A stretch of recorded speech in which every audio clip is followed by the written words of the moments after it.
Et salut tout le monde. Ah, on le connaît tous, hein, ce projet BD Manga, rien qu'à nous, qu'on a démarré un jour et qu'on a laissé tomber parce que trop de travail à côté, peut-être une vie compliquée, et bien sûr la fameuse baisse d'inspiration qui arrive toujours à un moment, la sale bête. Puis quelques temps plus tard, heureusement, l'envie revient, on ressort le projet pour le relancer, et c'est chaud. On a généralement oublié la moitié des idées, on n'arrive pas toujours à se relire, et on a envie de tout redessiner en mieux. Ah, mais pas de panique, je vais vous donner quelques astuces pour relancer efficacement votre projet BD Manga, tout en relançant le mien du même coup. Oui, celui-là. Les liens sont en description, et bien sûr avec des tas de conseils pour dessiner comme un pro. Allez, pas de chichi, on suit et on relance notre manga. C'est parti. 1. On relit tout. Les notes, les idées, on ressort aussi toutes les images, on peut, comme moi ici, tranquillement redessiner les personnages créés quelques mois plus tôt, histoire de s'échauffer et de se réhabituer tranquillement à leur gueule, à leurs proportions, etc. en mode détente, hein, par exemple avec le petit café qui va bien. Et enfin, un peu plus tard, on prend une feuille ou un cahier et on écrit vite fait une petite liste avec les premières idées sur ce qui manque, ce qui reste à faire, sur de nouvelles idées peut-être, ou aussi une liste de quelques trucs qu'on a envie de changer, de choses qui nous déplaisent dans les dessins, la mise en page, etc. Donc normalement, si on a bien relu, regardé, recroqué juste avant, eh bien tout ça vient rapidement et tout seul. 2. Mon conseil, c'est de dessiner en premier un truc qui manque. Par exemple, dans mon manga, la chef des bandits qui attaque l'école magique du héros, je me souviens vaguement d'avoir fait un brouillon tout pourri, mais comme j'ai trouvé tout de suite après le monstre qui lui obéit, j'avais zappé. Comme je n'ai pas plus d'idées qu'avant sur ce à quoi elle ressemble, eh bien je me donne pour but d'en dessiner 3 différentes et de choisir la meilleure, mais à la fin.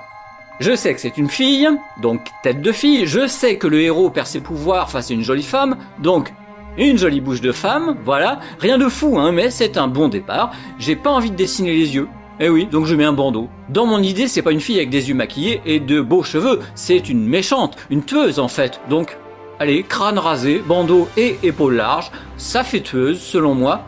Bon, pour le plaisir et pour qu'elle puisse éventuellement déstabiliser un adversaire garçon par exemple, une belle poitrine et un débardeur, voilà. La fille a des jambes fines, un corps taillé pour l'action, une ceinture à grosses boucles type militaire et des sabres. Voilà le résultat, on a une tueuse sexy et qui dégage de l'autorité. Enfin, c'est mon avis, c'est mon impression. Alors bon, je sais que quand on est chaud sur un perso, il faut dessiner tout de suite le même à côté en changeant des trucs. Toujours pas d'idée, mais ça me gêne que seul le maillot débardeur soit noir. D'où l'idée d'un tour de cou noir. Et je ne sais pas pourquoi, mais je rajoute un anneau derrière, un anneau en métal. Et en le faisant, je me dis, ça pourrait être la preuve que quelqu'un d'autre, plus puissant, peut-être la tient prisonnière de temps en temps, ou en tout cas la fait agir, l'envoie en mission dangereuse par exemple. Bon, on verra. J'ai tenté une version avec les cheveux aussi. Bon, j'aime là, j'aime pas, bon voilà, allez. Le secret, c'est que même si on kiffe un dessin de personnage dès le début comme ici, il faut se forcer à imaginer tout de suite là 2 autres versions très différentes. Ici, je tente une version type petite fille, Anya de la Spy Family par exemple, et je galère, on le voit, je me force, mais je ne lâche pas. Je fais 5 minutes, 10 minutes sur ce personnage. Un manteau d'adulte, pourquoi pas, et des leggings de fillette, ok.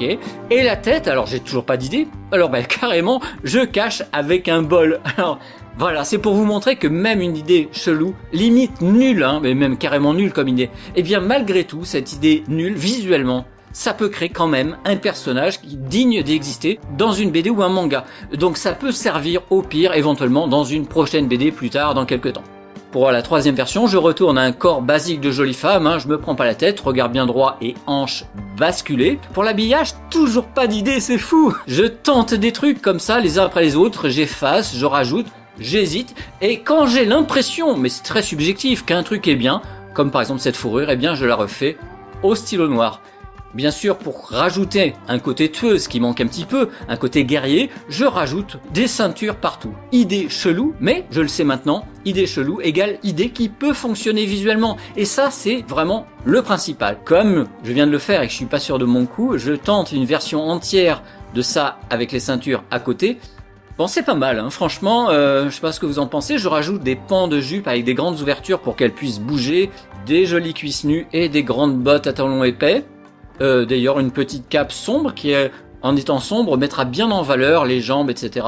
Ma foi, un résultat plutôt cool que je valide vite fait comme ça et je refais la même chose sur les dessins à côté.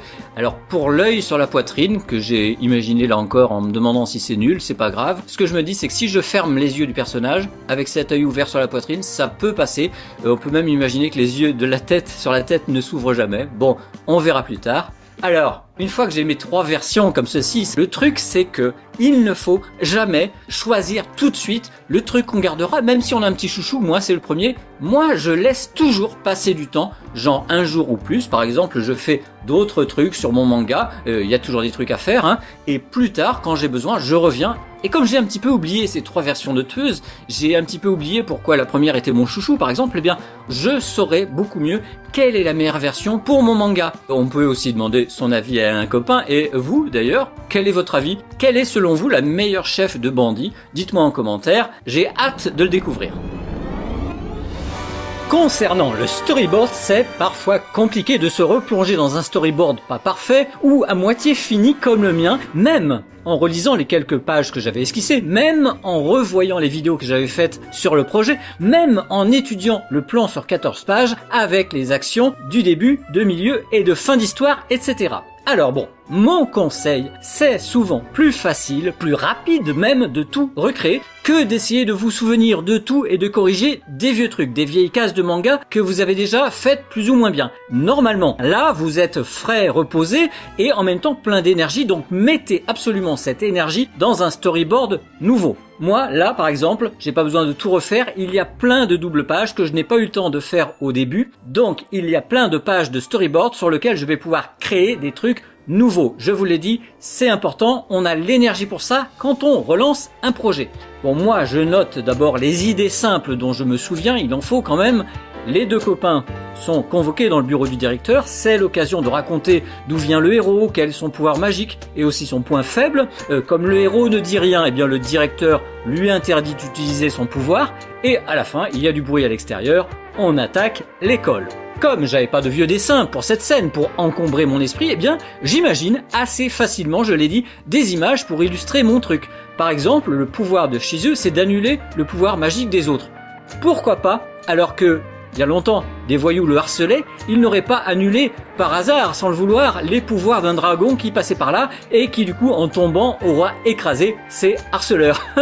Et ça pourrait expliquer pourquoi il serait ensuite envoyé à une autre école, celle du directeur. Bon, je ne vous détaille pas tout, mais je rajoute quelques idées d'images de Shizu se faisant gronder par le directeur. Voilà. Alors je vous le dis, hein, j'ai mis pour tout ça pas plus de 5 minutes. Alors ça peut être un peu plus long, on peut prendre son temps, mais c'est la preuve que se concentrer d'abord vers quelque chose de nouveau est plus productif que d'essayer d'améliorer de vieux trucs.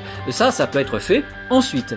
Là en plus, eh bien, ça booste mon énergie et je relance en faisant là tout de suite, là maintenant, une version propre, plus détaillée de ma nouvelle double page 4 et 5. Je place finalement les mêmes croquis que ceux que je viens d'imaginer, je complète aussi. Et d'ailleurs pour ça, j'utilise à côté des pages manga dans des vrais mangas. Ça m'aide tout simplement à voir, à trouver des idées, peut-être d'une image qui serait mieux plus grande ou plus petite. Si par exemple quand on fait une case longue tout en largeur, comment on pourrait mettre des bulles dedans. Finalement ça sert d'exemple que je refais parfois pareil. Alors oui, je suis un copieur ou que je fais à ma façon, ça c'est très souvent. Et évidemment toujours avec mes personnages et mes idées à moi, bien sûr. Et toujours dans la même énergie, je vous le fais au propre, comme ça même moi plus tard je pourrais le relire facilement, ça c'est vraiment cool. Et je peux voir là tout de suite que par exemple cette grande case dont j'ai eu l'idée dans le bureau du directeur, eh bien ça fonctionne plutôt bien. Qu'en pensez-vous d'ailleurs, je suis peut-être tout seul à trouver ça bien. J'ai l'idée nouvelle de créer une grosse ombre de fenêtre façon manoir. Là encore, bonne pioche selon moi. Alors là, bon, je vous fais ensuite la scène de souvenir de Shizu se faisant harceler, c'était dans le passé. Je vais pas raconter ça en 10 cases car bon, j'ai pas la place, sinon ça serait trop long. Donc je passe direct à une case où un dragon tombe du ciel sur les harceleurs. Donc oui, la case là, comme je l'ai fait, est pas forcément facile à comprendre, mais le principal c'est que moi je comprends d'une manière générale, je saurais en tout cas bien la redessiner au crayonné sans problème. Alors oui, je montre pas les gars se faire écraser, c'est le directeur, case suivante, page suivante, qui en parlera, ce sera plus soft, plus joli. Le directeur va ensuite en savoir plus sur le pouvoir de Shizu et surtout son point faible, très mystérieux. Bon, Shizu a trop honte d'avouer que c'est à cause des filles ou des femmes qui se rapprochent de lui qu'il perd ses pouvoirs. Bref, le directeur en a marre, il les vire et ils sortent dans le couloir un petit peu soulagés, mais hélas, pile au moment où l'école est attaquée. Alors résultat de cette double page que vous voyez, moi je suis, donc je le redis, très content de cette nouvelle double page, j'ai surfé sur l'énergie nouvelle, j'avais noté des idées de dialogue tout à l'heure, je me dis quand même que je les placerai plus tard, ok, hein, par exemple avec des post-it jaunes. Je préfère toujours attendre pour les dialogues parce que parfois ils sont beaucoup mieux le lendemain tout simplement on peut les voir et puis se dire ce sera mieux plus court ou un peu plus rallongé, voyez. Là c'est juste un petit peu compliqué de faire des dialogues parfaits alors qu'on a déjà donné tellement d'énergie dans le dessin. Alors, qu'est-ce qu'on peut faire encore au moment où on relance un manga qu'on a un petit peu abandonné ?